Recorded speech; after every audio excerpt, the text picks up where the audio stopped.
Hola, bienvenidos a esta serie de pequeños mensajes acerca de la ciudad, pensando y explorando la Escritura acerca de qué es lo que Dios piensa sobre la ciudad, cómo Dios ve la ciudad y cuál debe ser nuestra reacción hacia el amor que Dios tiene por la ciudad. Cómo es que Dios ha tratado con las ciudades a través de la historia bíblica y cómo nosotros podemos aprender de esa manera como Dios ha lidiado con las ciudades. Como hemos dicho en mensajes anteriores, las ciudades es el reto más importante que la iglesia tiene en este tiempo. No hay cosa más complicada que las ciudades.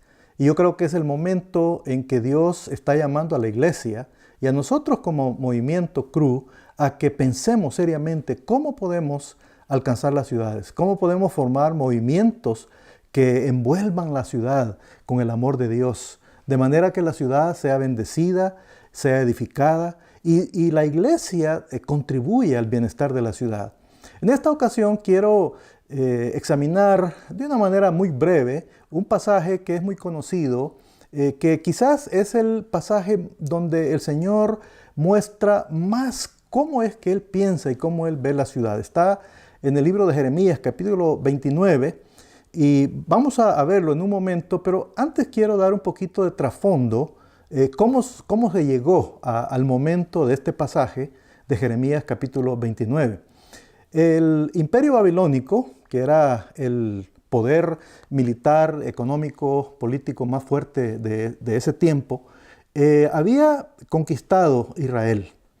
Y en dos ocasiones, en la segunda ocasión, el imperio babilónico llegó y destruyó totalmente, no quedó piedra sobre piedra, pero en la primera ocasión que no destruyeron Jerusalén, el imperio babilónico había diseñado una manera muy inteligente de subyugar a los pueblos que conquistaba. En la ocasión que conquistaron a Israel, trajeron a 10,000 israelitas, los sacaron de Israel y los trajeron a Babilonia. ¿Quiénes eran estos 10,000? Era la clase profesional de Israel. Eran profesionales, eran algunos profetas, eran gente que trabajaba en el templo, empresarios. Era la clase profesional pensante. Era como el cerebro y el corazón de la nación que sacaron. Y el objetivo era traerlos a Babilonia para babilonizarlos, si se puede usar ese término, es decir, imponer la cultura, la religión, la perspectiva de mundo, la cosmovisión babilónica sobre este grupo de israelitas, que era la gente pensante, para borrar toda traza de la cultura israelita, de la religión monoteísta y del estilo de vida de Israel. Una manera muy astuta de estos imperios en lograr subyugar sin poner demasiada violencia. Entonces, cuando estos 10,000 llegaron a Babilonia, se establecieron en un lugar en las afueras de Babilonia, que era la capital del imperio. Y comenzó muy pronto una discusión entre ellos, ¿qué hacer con respecto a esta nueva situación? Ahora estamos en el exilio, somos 10,000, ¿qué hacemos? Y una opción era quedarse allá en las afueras, no contaminarse con un pueblo pagano, politeísta, malvado, lleno de cosas horribles. O la otra opción era trasladarse a la ciudad y volverse babilónicos, aprender el idioma, la cultura, la comida, adoptar sus dioses y sus costumbres, etc. Pareciera que estas eran las dos opciones que tenían. Pero es en ese contexto que se levanta un profeta que más adelante descubrimos que era un falso profeta. Y este relato está en el capítulo 28 del libro de Jeremías. Este falso profeta se llamaba Hananías. Y este era el que decía, Dios va a traer destrucción a Babilonia, Dios va a destruirlos, no nos metamos con ellos, somos un pueblo diferente, somos un pueblo especial, Dios ya tiene puesta la sentencia sobre Babilonia, entonces no nos metamos. Y parecía que estaba ganando un poco de adeptos. Entonces, el profeta Jeremías, que era un profeta verdadero de Dios, o del Dios verdadero, escribe una carta a estos 10,000 que estaban allá en Babilonia. Jeremías estaba en Jerusalén y él escribe esta carta.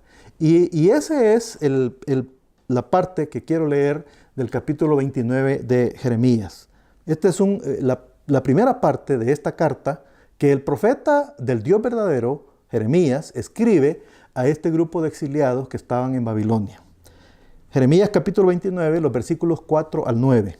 Así dice el Señor Todopoderoso, el Dios de Israel, a todos los que he deportado de Jerusalén a Babilonia. Construyan casas y habítenlas. Planten huertos y coman de su fruto.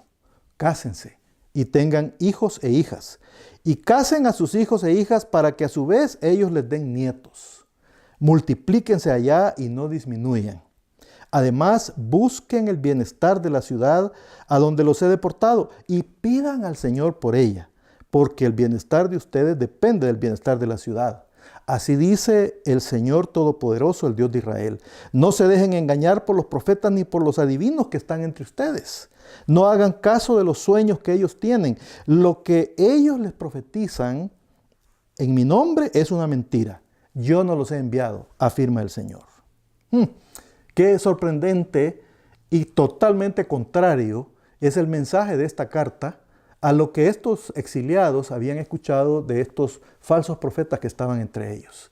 Y quiero mencionar 3 cosas, 2 de ellas en este mensaje y la tercera en el siguiente mensaje de esta serie, que podemos ver de este incidente, de este momento tan crítico en la vida del pueblo israelita, que nos desnudan, nos hacen ver cómo es el corazón de Dios para la ciudad. En primer lugar, el Señor quiere que entiendan que el hecho de que ellos están en la ciudad es porque Él los ha llevado a la ciudad. Dice, yo los he deportado. El plan de Dios, es decir, la deportación que parecía ser una tragedia, una cosa horrible, en realidad era parte del plan de Dios.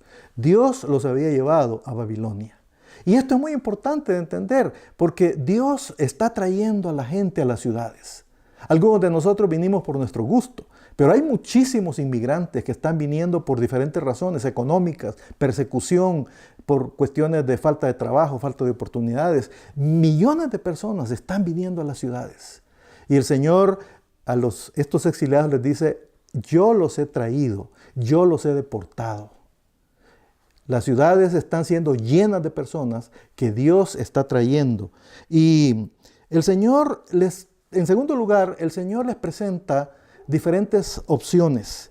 Les dice, una opción es que ustedes se aíslen y digan, no, nosotros somos un pueblo diferente, somos un pueblo especial, no nos vamos a contaminar.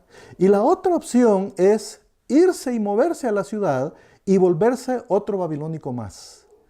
No, estas no son las únicas 2 opciones. El Señor quiere que ellos crezcan y se multipliquen. Y esto significa que el Señor quiere que mantengan su identidad. Y esta es la tercera opción, es vivir en la ciudad, participando de la ciudad, echando raíces en la ciudad, pero sin contaminarse, sin perder mi identidad. Y esta es la segunda cosa importante que el Señor quería enseñarle a estos exiliados. Él quería enseñarles cómo ellos podían vivir en la ciudad, amar la ciudad, cuidar la ciudad, bendecir a la ciudad, pero manteniendo su identidad como un pueblo diferente. Y ese es el gran desafío para nosotros el día de hoy. ¿Cómo nos mantenemos con nuestra identidad como hijos de Dios, con la integridad, con nuestra perspectiva de Dios en medio de una comunidad completamente politeísta, pluralista y negativa anti Dios en la mayoría de los casos? En la próxima sesión vamos a descubrir cuál es el poder, cómo se puede hacer esto, de mantenernos como hijos de Dios en medio de una ciudad del hombre. Gracias por su atención. Si te interesa y te gusta esta serie, suscríbete en el botón que está aquí abajo. Muchas gracias. Hasta la próxima.